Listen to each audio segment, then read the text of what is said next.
Mesdames, Messieurs, bonjour et merci de suivre cette édition de l'information de ce jeudi 1er septembre 2011.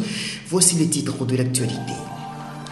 Une nouvelle organisation pour aider au retour définitif de la paix en Côte d'Ivoire et non des moindres. Les ex-combattants pro-Gbagbo de Yopougon ont pris l'engagement ce jeudi 25 août dernier d'œuvrer à l'apaisement du climat social en Côte d'Ivoire lors de la présentation de leur nouvelle appellation, les volontaires pour la République et la paix.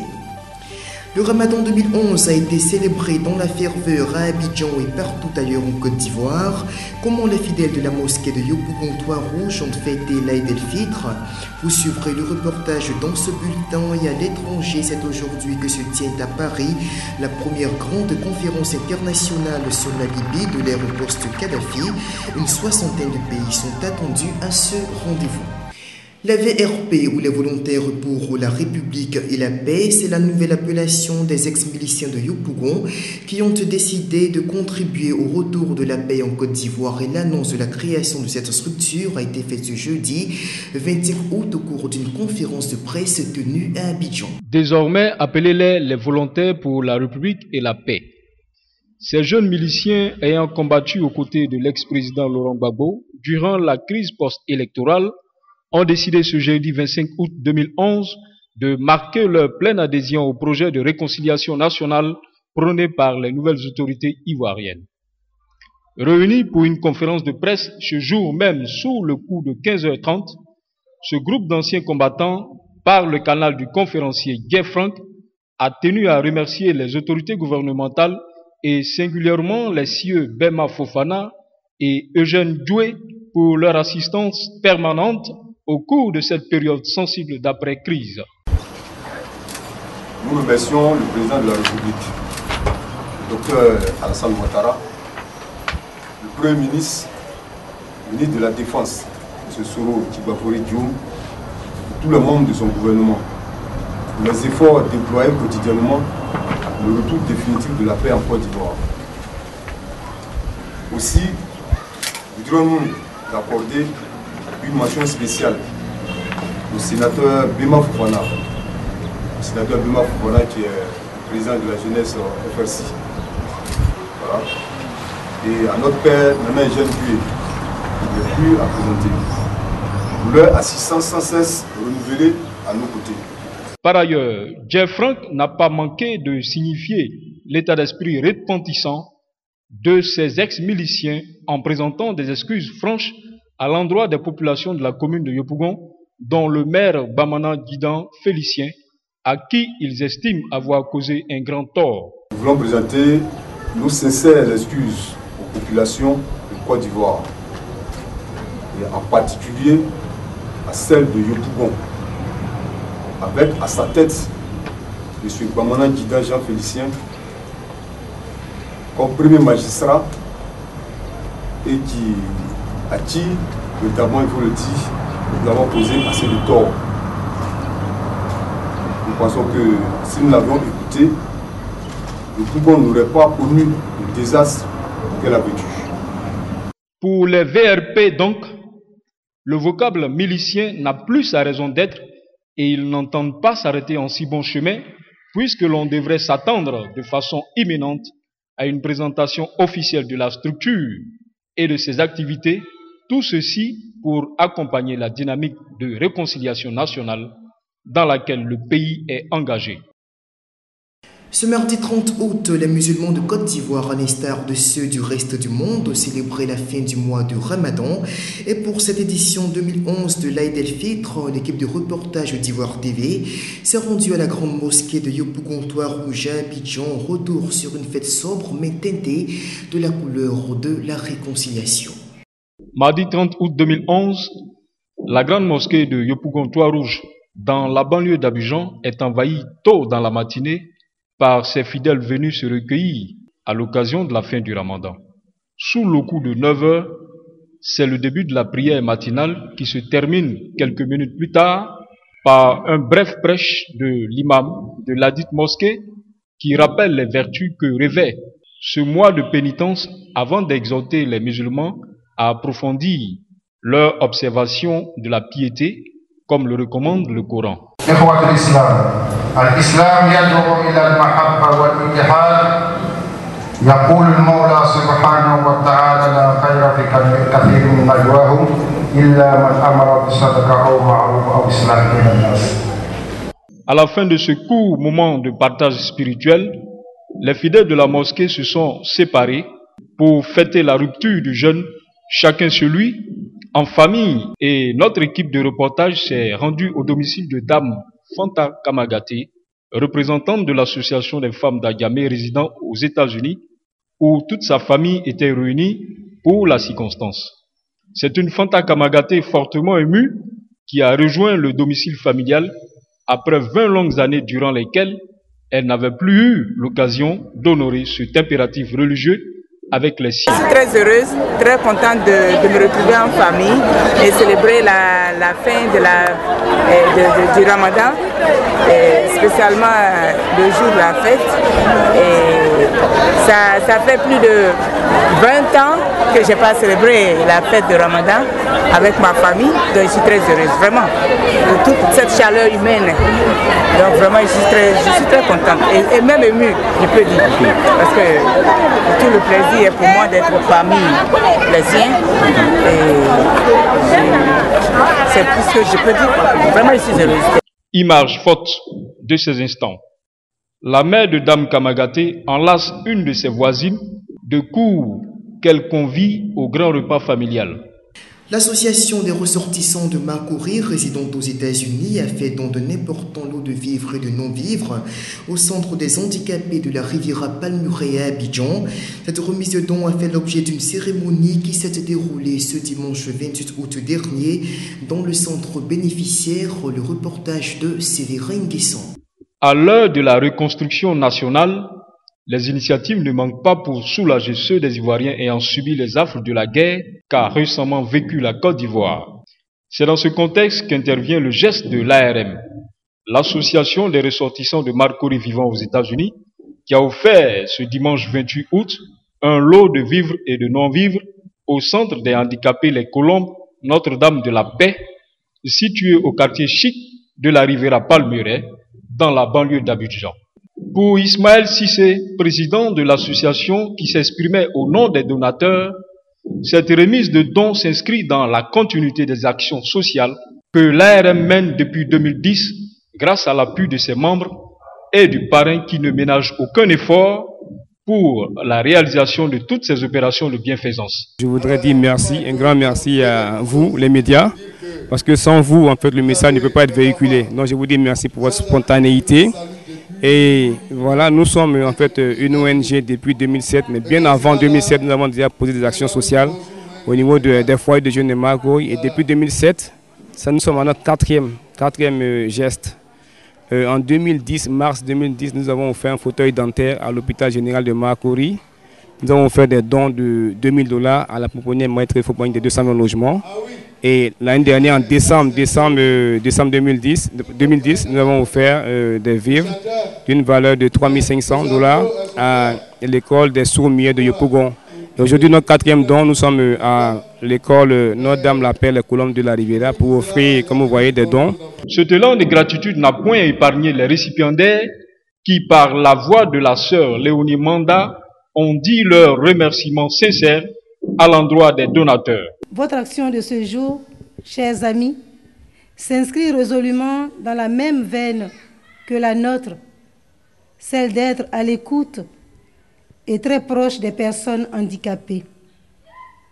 En effet, par votre présent geste, vous venez d'apporter ce qui manque à l'action du personnel du centre, du matériel indispensable dans leur prise en charge efficace des enfants et adolescents handicapés. Au terme de ces moments forts, des participants à cet événement, dont le parrain Adjo Luc et des parents d'élèves, n'ont pas caché leur joie devant ce geste de haute portée sociale qui vient contribuer à un plus grand épanouissement des enfants handicapés, pensionnaires de cet établissement. Vous avez vu, cette cérémonie était très émouvante. Quand des enfants handicapés qui n'ont pratiquement rien, que de braves Ivoiriens, de braves Ivoiriennes, j'allais dire, se réunissent et ils viennent en Côte d'Ivoire faire des dons pour aider ces enfants à vivre, pour soulager les parents. C'est tout ça qui me motive à être présent partout où ARM se signale. Assurément, ce don d'une valeur de 3 500 $, soit un peu plus d'1,5 million de francs CFA, marque une étape importante dans la relance des activités du centre qui, à l'instar de toutes les structures existantes sur le territoire ivoirien, a été victime des effets néfastes de la crise post-électorale.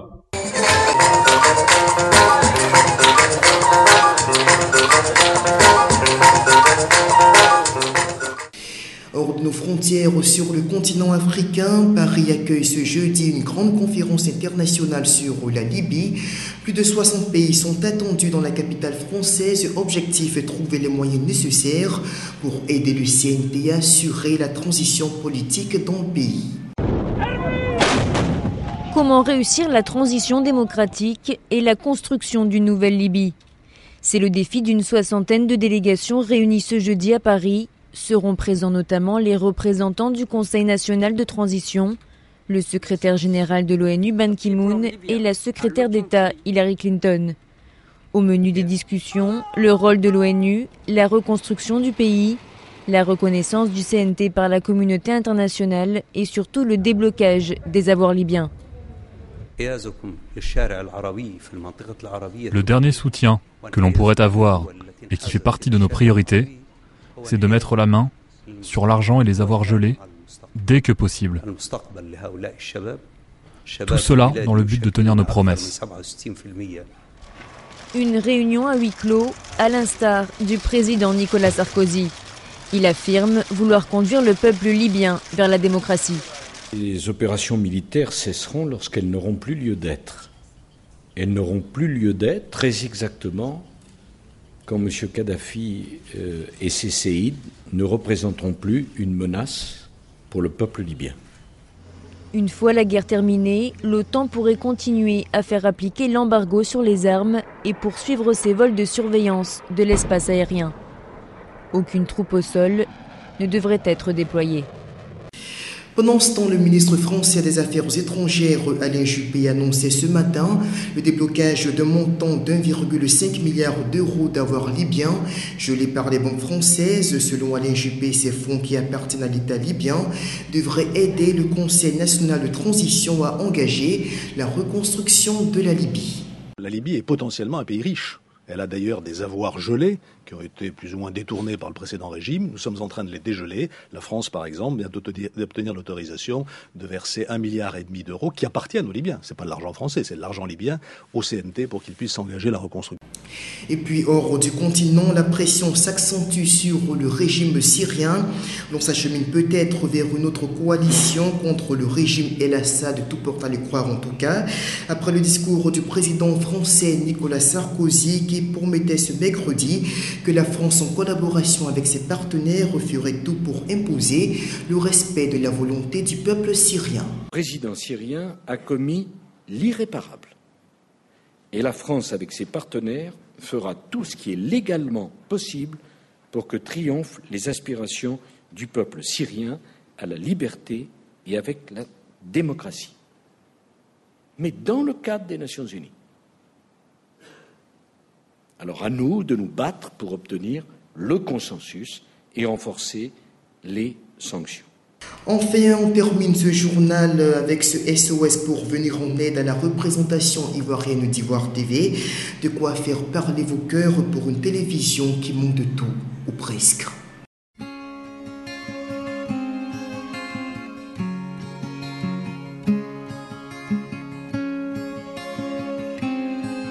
Bon, les gars, tu sais, il faudrait qu'on se parle, Quand on fait les émissions là, ça vous plaît, non? Ça vous plaît? Mais si ça vous plaît là, les gars, souvent, c'est-à-dire, Ivoire TV.net là, la section de Côte d'Ivoire là, il y a assez de problèmes dedans. Il n'y a même pas de caméra. C'est-à-dire, souvent, caméra pour faire quelque chose, on est obligé de chercher jusqu'à pour aller louer. Il n'y a même pas, c'est-à-dire, ordinateur simplement. Même matériel roulant, mais il n'y en a même pas. Pardonnez-vous qui êtes à Abidjan ici quand même. Vous qui, tu vois, non, vous qui avez un paix là, de temps en temps, appelez Ivoire TV.net, donner un petit micro, trouver une petite caméra, donner quand même des petits trucs, des ordinateurs, trouver une petite voiture, on va se déplacer. On va dire que c'est la cession de mon pays qui est comme ça. Car mon pays est un grand pays et habité par des grands hommes. Mais pour que je dise ça, soyez grands jours, on va vous voir. Je vous lance SOS. Passez à ça un peu. À bon entendeur, au Guinée-Kakou. If you miss me once in a while. Mesdames et messieurs, moi c'est Gbazé Thérèse. Dieu merci, aujourd'hui vous m'avez aidé, je suis guérie. Je ne parle pas à mon nom aujourd'hui, mais je parle au nom de ivoiretv.net. Il n'y a pas voiture, il n'y a pas caméra, il n'y a pas ordinateur, il n'y a rien. Tout ce que vous regardez gratuitement là, on souffre pour le faire. Faites un geste. De la manière vous avez fait un geste pour moi. Moi je ne suis pas télévision, mais faites un geste pour ivoiretv.net. Je vous remercie. Je vous connais, je sais que vous êtes sensible.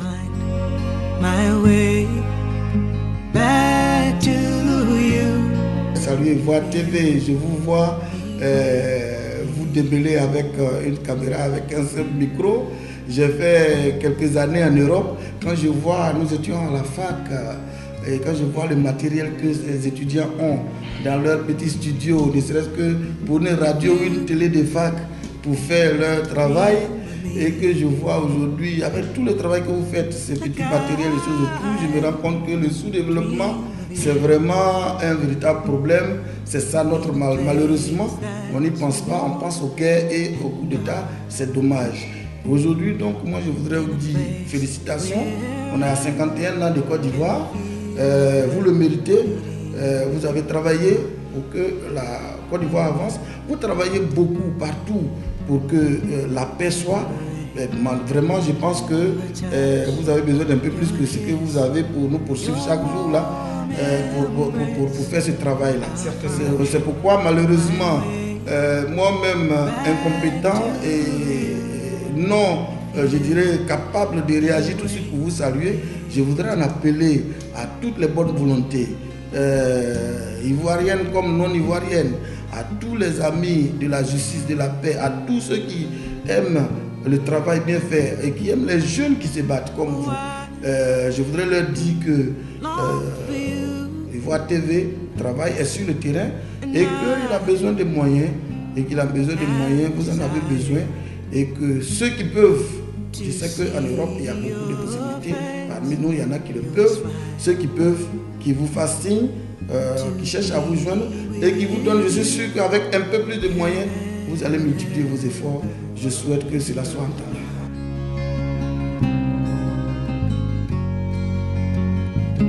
Remembering your touch, your kiss, your warm embrace, I'll find my... Voilà, on espère que ce cri de cœur a été favorablement entendu. On se sépare sur cet élément et on se retrouve après-demain samedi dans le cadre du grand journal sur ivoiretv.net. Merci de nous avoir suivis et au revoir.